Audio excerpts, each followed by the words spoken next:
guys, how are you today? Okay, आज का proverb देख लेते हैं। आज का प्रोवर्ब है good mind good find. Okay, good mind good find means हम जैसे होते हैं, हम जैसा माइंड में सोचते हैं वैसे ही हमको लोग मिल जाते हैं। अगर हम पॉजिटिव सोचते हैं तो पॉजिटिव हमारी तरफ पॉजिटिव लोग आते हैं, अगर हम निगेटिव सोचते हैं तो हम निगेटिव लोगों से मिल जाते हैं। तो good mind good find, mind अच्छा रखना है, जैसा माइंड रखोगे वैसे ही लोग हमको मिलते हैं। आज का हमारा नेक्स्ट जो टेंस है, हमने पिछली बार जो टेंस देखा है, पिछले लेक्चर में जो हमने टेंस देखा है वो टेंस है कंटिन्यूअस टेंस। हमने प्रेजेंट कंटिन्यूअस, पास्ट कंटिन्यूअस और फ्यूचर कंटिन्यूअस देखा था। आज का जो टेंस है that is the most important tense. Okay, ऐसा भी कहा तो चलेगा कि maximum conversation when we do any conversation in present and past, maximum conversation we do in this tense, that is simple tense. Okay, so the most important tense of all the tenses simple tense। बात करेंगे पहले present, simple present की। Okay, simple present की बात करेंगे। Simple present सबसे most important चीज जो है इसमें, ये इसलिए इम्पॉर्टेंट है क्योंकि सिंपल है यूज करने में, सिर्फ एक बार कंसेप्ट समझ में आनी चाहिए। सिंपल प्रेजेंट की बात करेंगे।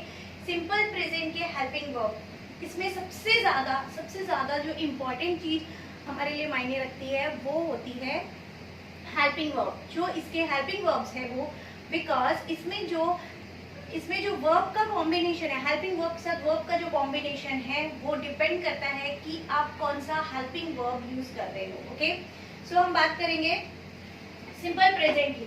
सिंपल प्रेजेंट के दो हेल्पिंग वर्ब है, डू और डज। सिंपल प्रेजेंट के दो हेल्पिंग वर्ब है, डू और डज। नाउ अगर हम बात करेंगे डू की, ओके, तो डू के सब्जेक्ट है आई यू वी दे। डू के सब्जेक्ट कौन से है? आई यू वी दे। डज के सब्जेक्ट है ही शी इट नेम। अब इसको डिस्ट्रीब्यूट कैसे करना है, इसको याद रखना है। सबसे इंपॉर्टेंट है कि हम इसको याद कैसे रखेंगे। ओके, उसके लिए एक चीज सीखना हमको जरूरी है। आपको पता है सिंगुलर और प्लूरल। ओके, सिंगुलर और प्लूरल, सिंगुलर और प्लूरल में भी फर्स्ट पर्सन, सेकेंड पर्सन और थर्ड पर्सन होते हैं। हम बात करेंगे सिंगुलर फर्स्ट पर्सन की। सिंगुलर फर्स्ट पर्सन मतलब आई, सिंगुलर फर्स्ट पर्सन मतलब I. Okay, singular second person तुम। ओके, तुम मतलब यू। सिंगुलर फर्स्ट पर्सन कौन हो गया? I. Singular second person you. और सिंगुलर थर्ड पर्सन की बात करेंगे। सिंगुलर थर्ड पर्सन मतलब मेरे और तुम्हारे अलावा कोई भी एक तीसरा। ओके, सिंगुलर होना चाहिए, मेरे और तुम्हारे अलावा कोई भी एक तीसरा। वो कौन हो सकता है?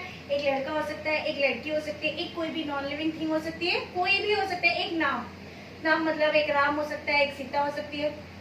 कोई भी एक सिंगुलर नाम के लिए, एक डॉक्टर हो सकता है, एक इंजीनियर के बारे में हम बात करें, कोई भी एक सिंगुलर पर्सन आई और यू के अलावा वो सिंगुलर थर्ड पर्सन में आते हैं। अब बात करेंगे हम प्लूरल की। ओके, प्लूरल फर्स्ट पर्सन की बात करेंगे। प्लूरल फर्स्ट पर्सन होता है वी। ओके, ये यहाँ पे अकेली खड़ी थी सिंगुलर फर्स्ट पर्सन, और मेरे साथ और कोई खड़ा है।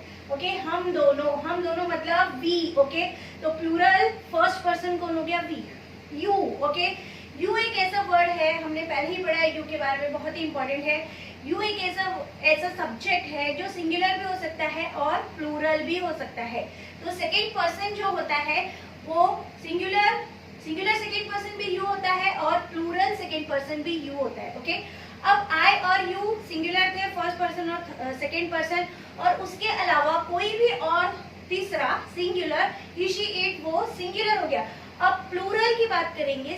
थर्ड पर्सन प्लूरल कौन होता है? थर्ड पर्सन है और प्लूरल भी होना चाहिए। तो एक से ज्यादा कोई भी जो तीसरा हम जिसको नहीं जानते हैं, दो व्यक्ति। ओके, दे क्या है? दे। तो इन दिस वे सिंगुलर और प्लूरल। ओके, सिंगुलर और प्लूरल की बात करेंगे तो first person singular I, first person plural we. Okay, second person singular and second person plural, ये दोनों you. Okay, third person singular he she it name and third person plural they. Okay students, we are talking about simple tense. आप ये समझ लीजिए कि इसमें सबसे important है टेंस। जो ये वाला टेंस तो इम्पोर्टेंट ही है, और इसको समझना, ये वाले टेंस को समझना सिंपल भी है और इम्पोर्टेंट भी है। बिकॉज हमने देखा है कि मैक्सिमम कन्वर्सेशन जब हम करते हैं तो हम सिंपल टेंस में ही करते हैं, वेदर प्रेजेंट, पास्ट और फ्यूचर। बात करेंगे सिंपल प्रेजेंट टेंस की। सिंपल प्रेजेंट टेंस जो यूज होता है, सिंपल प्रेजेंट टेंस हमने कंटिन्यूअस में, आपको याद होगा हमने पढ़ा था कि जो भी चीज अभी सामने हो रही है, प्रेजेंट में जो भी चीज अभी सामने हो रही है उसके लिए हम यूज करते हैं present continuous tense. Simple present tense हम यूज करते हैं रेगुलर हैबिट्स के लिए। सिंपल प्रेजेंट टेंस हम क्यों यूज करते हैं? रेगुलर हैबिट के लिए। हमारी जो रेगुलर हैबिट है, मैं ऐसा करता हूँ, मैं सुबह जाता हूँ, मैं सुबह मॉर्निंग वॉक के लिए रोज जाता हूँ, उसके बाद मैं इस समय खाना खाता हूँ, मैं पढ़ाई करता हूँ, ये जो हमारी रेगुलर हैबिट्स होती है उसके लिए हम सिंपल प्रेजेंट टेंस यूज करते हैं। सबसे इंपॉर्टेंट है डू और डज। अब इसके सब्जेक्ट्स जो है वो कैसे याद रखेंगे, थोड़ी सी टेक्निक सीख लेंगे सब्जेक्ट्स को याद रखने की। टेक्निक ये है कि एक होती है माइंड मेमोरी और एक होती है आई मेमोरी। आई मेमोरी का मतलब होता है, फॉर एग्जाम्पल हमने कहीं पे एक बोर्ड देखा था, एडवर्टाइजमेंट का हमने एक बोर्ड देखा, उस पे क्या लिखा था वो हमको याद नहीं है, पर उस पे फोटो किस चीज की थी वो याद है, क्योंकि आई ने उसको कैप्चर कर लिया। ओके, अब इसी तरह से आपको डू और डज के सब्जेक्ट जो है वो याद करना है आई मेमोरी से। ओके, इधर देखिए, थर्ड पर्सन सिंगुलर जो है वो है he she it name. Okay, third person singular जो है वो ही शी इट नेम है। इसमें मैंने एक बॉक्स बनाया। ओके, बॉक्स को जब आप वीडियो देखेंगे तो बॉक्स को 2-3 सेकंड के लिए देखना है और उसको कैप्चर करना है। किस चीज को कैप्चर करना है? उसके जो सब्जेक्ट्स है उसको आई में कैप्चर करना है कि बॉक्स में कौन से सब्जेक्ट है। हमेशा याद आना चाहिए हमको कि बॉक्स में सब्जेक्ट है ही शी इट नेम। ये वाले सब्जेक्ट जो है ही शी इट नेम, ये डज के साथ यूज होते हैं, और इसके अलावा जो भी सब्जेक्ट्स हैं वो डू के साथ यूज होते हैं। तो डू के सब्जेक्ट हो गए आई यू वी दे, और डज के सब्जेक्ट हो गए ही शी इट नेम। एक और तरीके से आप उसको याद रख सकते हैं। प्रेजेंट टेंस हमने पढ़ा है, प्रेजेंट टेंस जो है वो कंटिन्यूअस के लिए या नाउन के लिए हमने पढ़ा है। जो ईज के सब्जेक्ट है, ओके, जो ईज के सब्जेक्ट है वो ही डज के सब्जेक्ट है। जो ईज के सब्जेक्ट है वो ही डज के सब्जेक्ट है। ऐसे भी याद रख सकते हो कि ईज में भी एस आता है, डज में भी एस आता है।